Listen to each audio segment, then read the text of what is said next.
Hello friends, welcome to கொஞ்சம் படிங்கப்பா. நம்ம இப்போ வந்து ஸ்பீட், டிஸ்டன்ஸ் அண்ட் டைம் பார்த்துட்ருக்கோம். இதான் லாஸ்ட் வீடியோ. அதில் வந்து போர்ட்ஸ் அண்ட் ஸ்ட்ரீம்ஸ் வந்து பார்க்க போகிறோம். ஓகேவா? இதில் ரெண்டு தான் நம்ம வந்து மெயினாக தெரிஞ்சு வச்சுக்கணும். Down stream and up stream. Down stream அப்படின்னா, இப்போ ரிவர் எப்படி போகுதுன்னா, இதில் அந்த போட்டும் நம்மளுக்கு எப்படி போகணும், இதே டைரெக்ஷனில் போகணும். ஓகேவா? ரிவர் எந்த டைரெக்ஷனில் போகுதோ அந்த டைரெக்ஷன்லேயே போணுச்சுன்னா அது வந்து டவுன் ஸ்ட்ரீம். இப்போ ரிவர் இந்த டைரெக்ஷனில் போயிட்டு ஆப்போசிட் டைரெக்ஷனில் போட்டு வருது அப்படின்னா இது வந்து அப்ஸ்ட்ரீம். அதுதான் அகெயின்ஸ்ட் த ஸ்ட்ரீம்னு சொல்கிறது. ஓகேவா? அந்த வாட்டர் போகிற இதில் இல்லாமல் அதுக்கு ஆப்போசிட்டில் வந்துச்சுன்னா அப்ஸ்ட்ரீம். அலாங் த ஸ்ட்ரீம், அதாவது அலாங் த வாட்டர் டைரெக்ஷன்லேயே போணுச்சுன்னா அது வந்து டவுன் ஸ்ட்ரீம். ஓகேவா? இப்போது speed of the boat still வாட்டரை வந்து நம்ம எக்ஸ் கிலோமீட்டர் பெர் ஹவர்னு எடுத்துக்கிறோம்.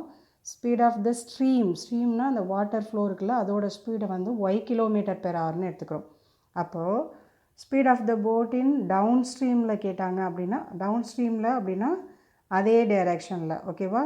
வாட்டர் எந்த டைரெக்ஷனில் போகுதோ அதே டைரெக்ஷனில் வந்து போட்டோட ஸ்பீடு கேட்குறாங்க அப்படின்னா அது வந்து எக்ஸ் ப்ளஸ் ஒய்.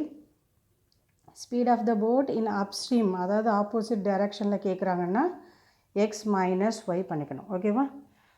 இப்போது நம்மளுக்கு speed of the boat still வாட்டரில் கேட்குறாங்கன்னு வச்சுக்கோங்க.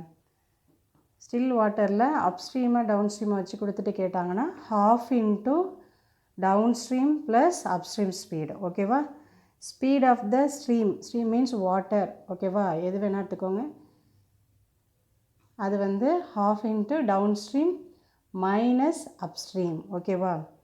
எ boat goes 8 kilometre in 1 hour along the stream. Along means அதோட சேம் டைரெக்ஷனில் போகுதுன்னு அர்த்தம். அப்போ நம்மளுக்கு கொடுத்துருக்குது இங்கே downstream. 2 kilometre in 1 hour against the ஸ்ட்ரீம்ங்கிறது upstream. The speed of the stream தான் கேட்டிருக்காங்க. நம்மளுக்கு ஆக்சுவலாக ஸ்பீட் ஆஃப் த ஸ்ட்ரீமுக்கு ஃபார்முலா என்ன? Half into down stream minus upstream. ஓகேவா? இங்கே நம்மளுக்கு ஆக்சுவலாக வந்து டவுன் ஸ்ட்ரீமோட ஸ்பீடு வந்து கிலோமீட்டர் பெர் ஹவரில் தான் கொடுக்கணும். ஆனால் இங்கே கிலோமீட்டரில் கொடுத்துருக்காங்க. அதாவது டிஸ்டன்ஸ் தனியாக டைம் தனியாக கொடுத்துருக்காங்க. அதை ஃபஸ்ட்டு மாற்றிக்கலாம். அப்போ 8 கிலோமீட்டர் டிவைடட் பை 1 hour கொடுத்துருக்காங்க. அப்போ 1 போட்டிங்கன்னா 8 கிலோமீட்டர் பெர் ஹவர்னு வந்துடும். ஓகேவா? அதே மாதிரி அப்ஸ்ட்ரீம் பார்த்திங்கன்னா 2 கிலோமீட்டர் இன் 1 hourனு கொடுத்துருக்காங்க. அப்போ 2/1 போட்டிங்கன்னா கிலோமீட்டர் 2 கிலோமீட்டர் பெர் ஹவர்னு வந்துடும். ஓகேவா? இப்போ இதை எடுத்து இங்கே சப்ஸ்டியூட் பண்ணுங்கள். 1/2 இன்ட்டு 8 மைனஸ் 2. அப்போ என்ன கிடைக்கும்? 1/2 இன்ட்டு 6ன்னு கிடைக்கும். இதை கேன்சல் பண்ணிங்கன்னா நம்மளுக்கு 3 கிலோமீட்டர் பெர் ஹவர். ஆப்ஷன் 3 தான் ஆப்ஷன் பி தான் கரெக்டான ஆன்சர். நெக்ஸ்ட்டு,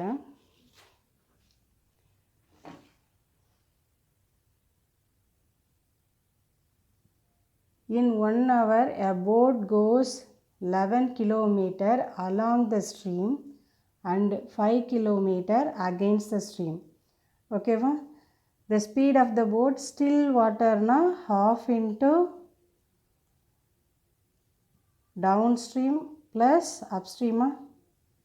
இங்கேயும் கிலோமீட்டர் தனியாக டைம் தனியாக கொடுத்துருக்காங்க. ஓகேவா? in 1 hourங்கிறதுனால அப்போ 1 hourனு வரதுனால நம்ம டைரெக்டாக 11 டிவைடட் பை 1 போட்டோம்னா 11 கிலோமீட்டர் பெர் ஹவர் வரப்போகுது.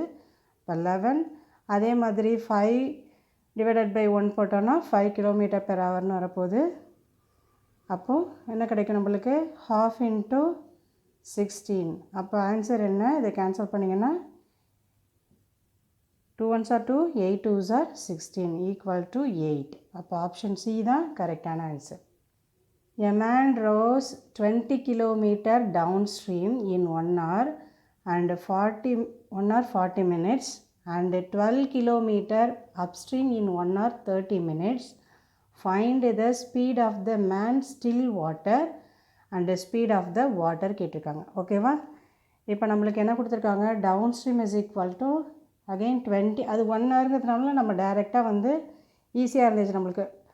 இப்போ இது வந்து 1 hour 40 minutesனு கொடுத்துருக்காங்க. இதை வந்து ஹாரில் மாற்றிக்கிங்க. 20 டிவைடட் பை 1 இன்ட்டு 40 மினிட்ஸ் ஹாராக மாற்றினா என்ன பண்ணணும், 60 டிவைட் பண்ணணும். ஓகேவா? இப்போ 0 0 கேன்சல், அகெயின் வந்து 2 3. ஓகேவா? அப்போ என்ன கிடைக்கும், 20 டிவைடட் பை 3 5/3ன்னு கிடைக்கும், ஈக்குவல் டு இந்த 3 மேலே போயிடும். இப்போ 60 டிவைடட் பை 5ன்னு கிடைக்கும். இப்போ ஆன்சர் என்ன நம்மளுக்கு கிடைக்கும், 12. 12 5s are 60. அடுத்து அப்ஸ்ட்ரீம் இஸ் ஈக்குவல் டு எவ்வளோ கொடுத்துருக்காங்க, 12 கிலோமீட்டர் இனி எவ்வளோ டைமில் கொடுத்துருக்காங்க, 1 hour 30 minutesனு கொடுத்துருக்காங்க. அதை ஹாராக மாற்றணுன்னா 30 டிவைடட் பை 60, 0 0 கேன்சல் பண்ணுங்கள், 1 2. அப்போ 12 divided by 2 1s are 2, 2 + 1 3 divided by 2. இப்போ இந்த 2 மேலே போயிடும். இப்போ 24 டிவைடட் பை 3 ஈக்குவல் டு 8. ஓகேவா? நம்மளுக்கு இப்போ என்ன வேணும், ஸ்டில் வாட்டர்னால் ஃபஸ்ட்டு வந்து ஸ்டில் வாட்டர். ஓகேவா? Still water is equal to என்னது நம்மளுக்கு, half into downstream plus upstream. அப்போ என்ன கிடைக்கும், half into downstream 12, upstream வந்து 8. அப்போ 12 + 8 எவ்வளோ, 20.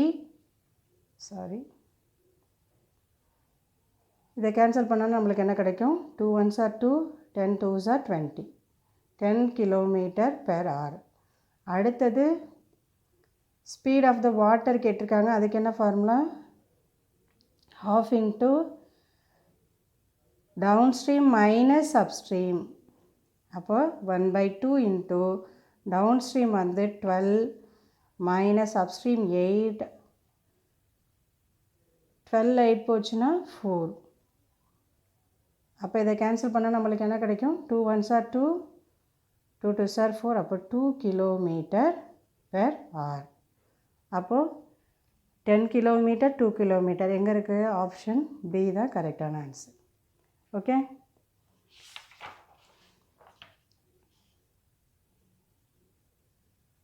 Next question, a boat takes 6 hours to travel from A to B and to return from B to A. இப்போ A B அப்படின்னு 2 பிளேஸ் இருக்குன்னு வச்சுக்கோங்க. இப்போ இங்கேருந்து இங்கே போயிட்டு இங்கே திருப்பி அகைன் ரிட்டன் வரத்துக்கு 6 hours எடுத்துக்குது. ஓகேவா? இதுலேருந்து இங்கே போயிட்டு திருப்பி ரிட்டன் வரத்துக்கு 6 hours எடுத்துக்குது. The speed of the boat in still water. Still வாட்டருங்கிறது நம்மளுக்கு என்னது, ஸ்டில் வாட்டருங்கிறது எக்ஸா, ஸ்ட்ரீம்ங்கிறது ஒய். ஓகேவா? அப்போது ஸ்டில் வாட்டர் எக்ஸ் எவ்வளோ கொடுத்துருக்குறாங்க, 9 km/h. அடுத்து வந்து the water flows at 3 km/h. Water flow எவ்வளோன்னா y = 3 km/h. நம்மளுக்கு என்ன தெரியணும், இதுக்கு இடையில் உள்ள டிஸ்டன்ஸ் தெரியணும். அப்போது இதோட ஸ்பீடு தெரியணும், இதோட ஸ்பீடு தெரியணும்.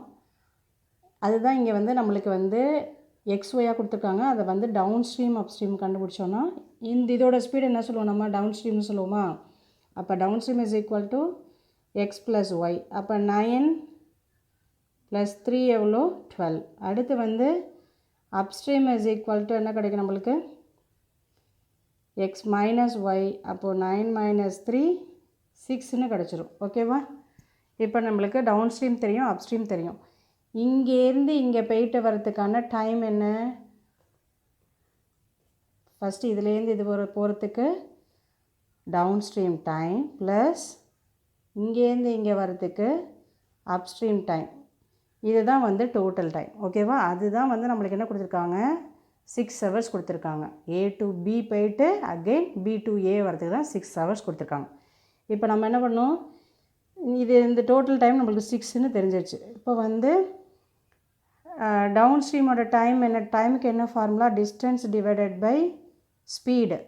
டவுன் ஸ்ட்ரீம் ஸ்பீடு எவ்வளோ, 12 ப்ளஸ், ஏன்னா இதுலேருந்து இது எவ்வளோ டிஸ்டன்ஸ், இப்போ டின்னு இருந்துச்சுன்னா again B to A வரத்துக்கும் D distance தான், சேம் டிஸ்டன்ஸ் தான்.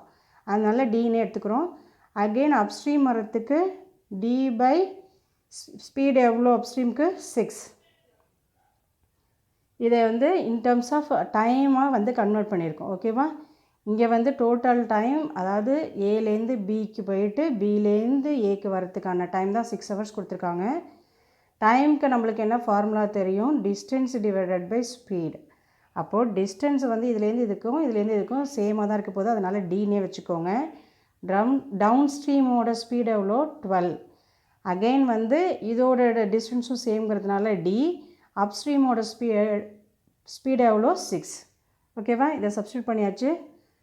இப்போ எல்சிஎம் எடுத்துகிட்டு எல்லாத்தையும் இந்த சைடு கொண்டு வந்துடுங்க. ஓகேவா? அப்போது d/12 + d/6 = 6. இப்போ எல்சிஎம் எடுத்தால் என்ன கிடைக்கும்? d + இங்கே இதை வந்து 12 நம்ம மாற்றணும். ஓகேவா? இப்போ 2வால் மேலே கீழே மல்டிப்ளை பண்ணணும். 2d டிவைடட் பை 12 வரும், அதை இந்த சைடு கொண்டு வந்துடுங்க. இன்ட்டு 12 வந்துடும். ஓகேவா? இப்போ 3d = 6 × 12. இப்போ இதை கேன்சல் பண்ணுங்கள். 3 1s are 3, 3 4s are 12. அப்போ d = 6 4s are 24. அப்போ ஆப்ஷன் சி தான் கரெக்டான ஆன்சர். ஓகேவா? Next problem. A man draw 7 km/h in still water. Still waterங்கிறது x 7. He finds that it takes 1/2 times as long in row upstream as to downstream. இதுலேருந்து என்ன சொல்கிறாங்க? downstream is equal to எவ்வளோ சொல்லியிருக்காங்க? 1/2 upstream அப்படின்னு சொல்லியிருக்காங்க. ஓகேவா? 1/2 times as long in upstream as down the riverன்னு சொல்லியிருக்காங்க. அப்போ டவுன் ஸ்ட்ரீம் வந்து இவ்வளோ டைம்ஸ் அப்ஸ்ட்ரீம்னு சொல்லியிருக்காங்க. ஓகேவா? இப்போ இதை வந்து எப்படி மாற்றிக்கலாம்? 2 2s are 4, 4 + 1 5/2 அப்ஸ்ட்ரீம்னு இருக்கா? சரி. இப்போ நம்மளுக்கு டவுன் ஸ்ட்ரீமுக்கு ஃபார்முலா என்ன தெரியும்? x + y = 5/2 x - y. அப்ஸ்ட்ரீமுக்கு ஃபார்முலா x - y. இப்போது எக்ஸுக்கு தான் 7ன்னு கொடுத்துருக்காங்க. அப்போ 7 + y உள்ளே விட்டு மல்டிப்ளை பண்ணிக்கோங்க. 5/2 × எக்ஸுக்கு பதிலாக 7 -5/2 × y நம்மளுக்கு தெரியாது, அப்படியே வச்சுக்கோங்க. இப்போ எதாவது கேன்சல் பண்ண முடியுமானா முடியாது. அப்போ மல்டிப்ளை பண்ணுங்கள். 7 + y = 35 / 2 - 5/2y. இப்போது y எல்லாம் ஒரு சைடு வச்சுக்கோங்க, கான்ஸ்டன்ட்லாம் ஒரு சைடு எடுத்துகிட்டு போயிருங்க.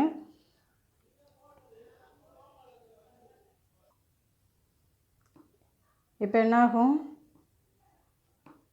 y இங்கே மைனஸ் இருக்குது, இந்த சைடு போனுச்சுன்னா ப்ளஸ் 5/2y = 35/2. இங்கே +7 இருக்குது, இந்த சைடு இருந்துச்சுன்னா -7 வந்துடும்.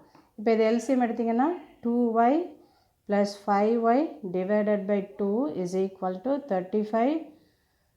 2 7s are 14/2ன்னு வந்துடும். ஓகேவா? 2 × 2 கேன்சல் பண்ணிக்கோங்க.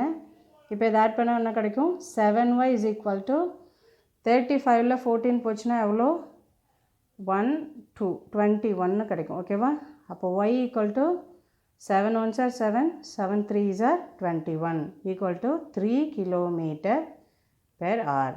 அப்போ ஆப்ஷன் டி தான் கரெக்டான ஆன்சர். தேங்க்யூ ஃபார் வாட்சிங். மறக்காமல் சப்ஸ்கிரைப் பண்ணுங்கள், லைக் பண்ணுங்கள். உங்கள் ஃப்ரெண்ட்ஸ்லாம் யாராவது ப்ரிப்பேர் பண்ணிட்டு இருந்தாங்கன்னா அவங்களுக்கும் ஷேர் பண்ணுங்கள். உங்கள் ஃபீட்பேக்ஸ் இல்லாட்டி ஏதாவது டவுட்ஸ் இருந்துச்சுன்னா கமெண்ட் பண்ணுங்கள். தேங்க்யூ ஃபார் வாட்சிங்.